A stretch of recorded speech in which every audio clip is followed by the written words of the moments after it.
Jesus, amém? Abra sua Bíblia no livro do profeta Isaías.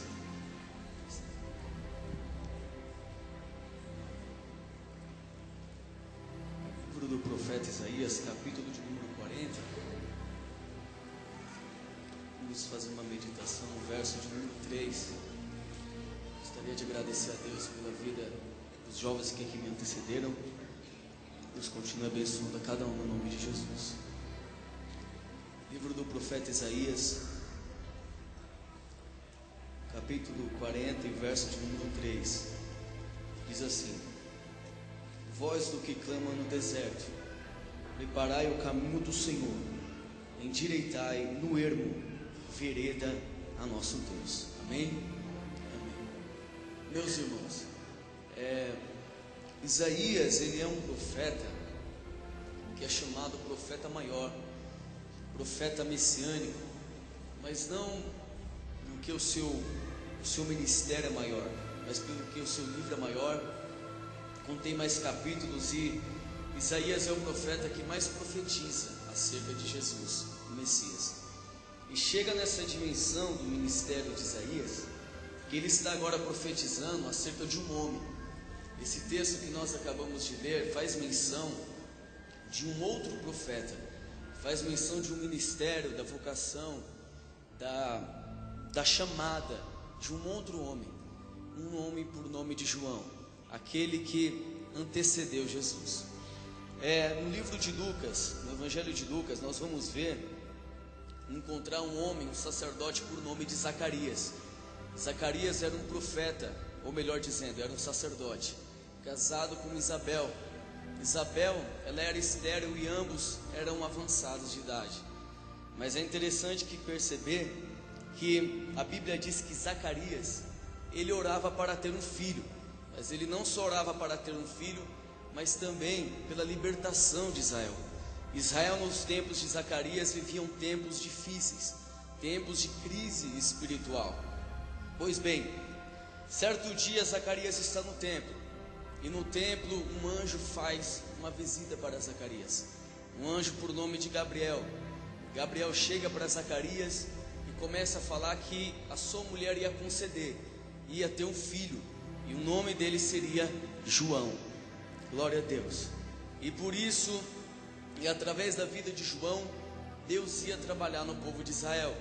João seria usado pelo Senhor para exercer um ministério profético, para testificar acerca de Jesus, para falar de Jesus e para prenunciar o ministério de Cristo, apresentar Jesus como Messias.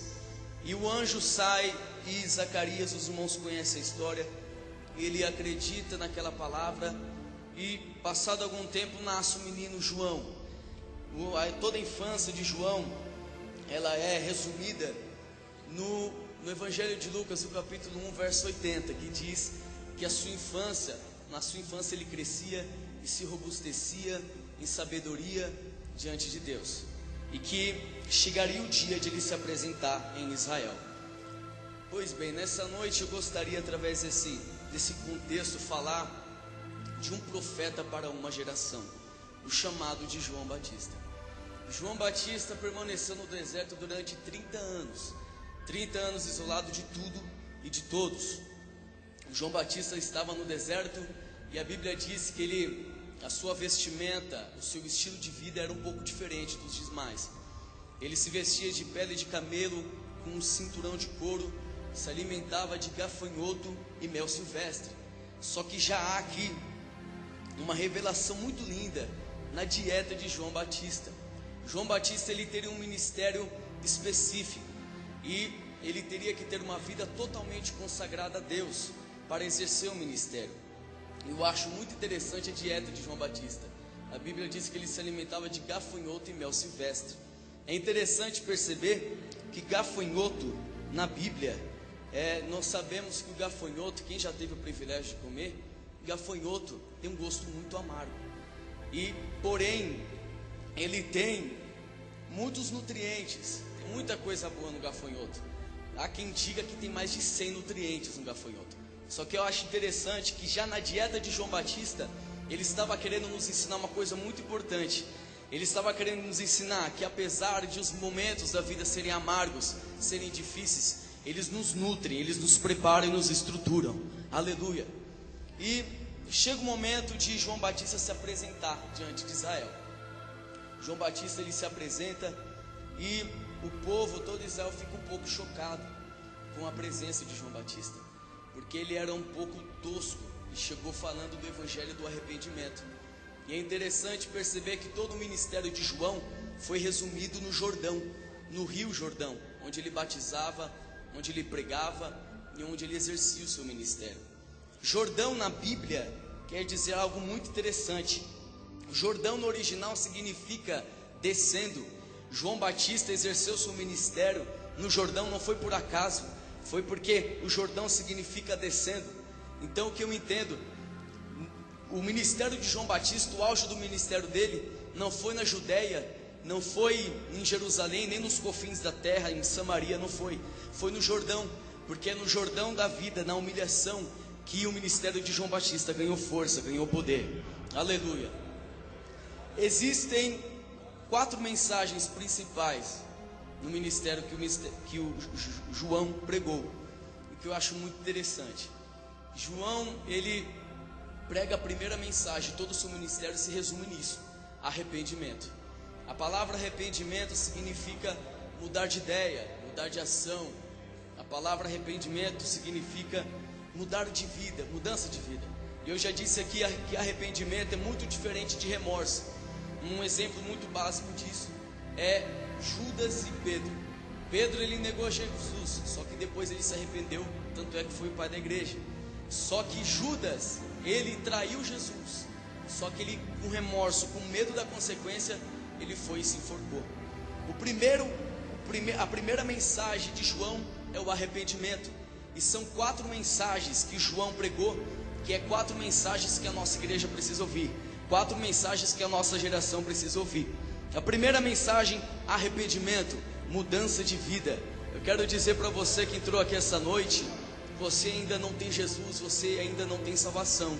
Se arrependa dos seus pecados, mude de vida, porque Deus tem uma nova vida para você. O segundo sermão de João é justiça. Aleluia. Justiça. O machado está posto à raiz da árvore, e a árvore que não dá fruto é lançada fora. João, através desse texto, ele está querendo nos ensinar que o juízo está muito próximo. O pastor Raimundo falou um versículo aqui hoje de manhã que eu achei muito interessante, quando ele disse que a nossa salvação está agora mais perto de quando aceitamos a fé, e que é tempo de despertarmos do sono. Justiça. Essa foi a segunda mensagem de João. A terceira mensagem de João foi avivamento. Eu vos batizo com água para arrependimento, mas aquele que vem após mim é mais poderoso do que eu. Ele vos batizará com o Espírito Santo e com fogo. E esse fogo que João está querendo dizer, existem 3 aspectos nesse fogo. O primeiro aspecto do fogo é que o fogo aquece. E é assim, quando o Espírito Santo ele invade a igreja e se manifesta, o fogo do Espírito Santo nos aquece. O fogo do Espírito Santo nos deixa aquecido na presença dele. O segundo aspecto do fogo é que o fogo ele ilumina. E é assim na nossa vida, o fogo do Espírito Santo também ilumina os nossos passos. E o terceiro aspecto é que o fogo purifica. O fogo do Espírito Santo também nos limpa de todo mal.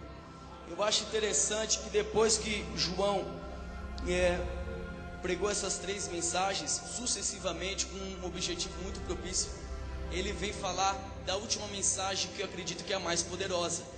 Eis o Cordeiro de Deus que tira o pecado do mundo. Aleluia. João cumpre o seu ministério batizando Jesus. E depois que ele batiza Jesus, Herodes decide prendê-lo. Eu acho muito interessante que João permaneceu 30 anos no deserto, 1 ano e meio exercendo o seu ministério no Jordão, e depois 1 ano e 4 meses preso. João, agora que passou 30 meses em solidão, 1 ano e meio no Jordão pregando e cumpriu seu ministério, agora foi preso por Herodes. E eu acho interessante que chegou um tempo na vida de João que ele ficou com dúvida, ele ficou meio turbado, porque ele mandou alguns discípulos dele perguntar para Jesus: és tu aquele que havia de vir, ou nós esperamos outro? Jesus, em resposta, fala para João: João, os surdos estão ouvindo, os cegos estão vendo, os mudos estão falando e os paralíticos estão ouvindo. Só que eu não entendi o texto quando eu li, porque eu não considero isso uma resposta. João perguntou uma coisa e Jesus respondeu outra. Só que quando eu fui para o Evangelho de João, capítulo 1, verso 8, eu fui entender isso. A Bíblia diz que João veio para testificar de Jesus, para que o povo viesse crer em Jesus através dele. Então, quando Jesus estava falando para João: os cegos estão vendo, os mudos ouvindo, os mudos estão falando e os paralíticos estão andando, Jesus está querendo dizer para João que valeu a pena o ministério de João. Valeu a pena. Eu não tive alegria de, na minha infância, estar na igreja. E desde pequeno eu tive infelicidade de crescer num lar destruído. Os meus pais eram separados e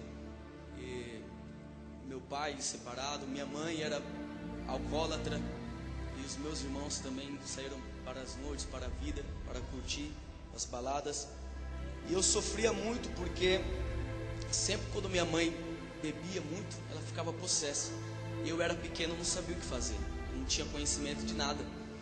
E eu desde pequeno eu ficava chorando sempre ali. Só que teve um dia lá que uma moça me convidou para ir para a igreja. Eu aceitei, eu comecei a ir para a igreja. Foi através de minha vida que a minha família voltou para Jesus. Foi através de minha vida que o casamento dos meus pais foram restaurados. Foi através de minha vida que a minha família voltou para os caminhos do Senhor. Então, da mesma maneira que Jesus falou para João, que João valeu a pena o ministério de João, porque se João não tivesse falado de Jesus, o que eu entendo, irmão, é algo muito interessante. Para o milagre acontecer, sempre quando Jesus chegava em alguma pessoa enferma, ele sempre perguntava: credes que eu posso fazer isso? E para a pessoa crer em Jesus, primeiro teve que crer na palavra de João. O que eu entendo, Jesus estava falando para João: valeu a pena, João, valeu a pena tudo que você passou, valeu a pena o seu ministério. Eu quero te dizer esta noite, meu irmão, você que está sofrendo, você que está passando por coisas que você não está entendendo, da mesma maneira que eu sofri, só que hoje a minha família, ela serve ao Senhor. Creia que Deus vai visitar a sua casa, visitar a sua família, vai te abençoar e vai valer a pena tudo que você está passando, no nome de Jesus.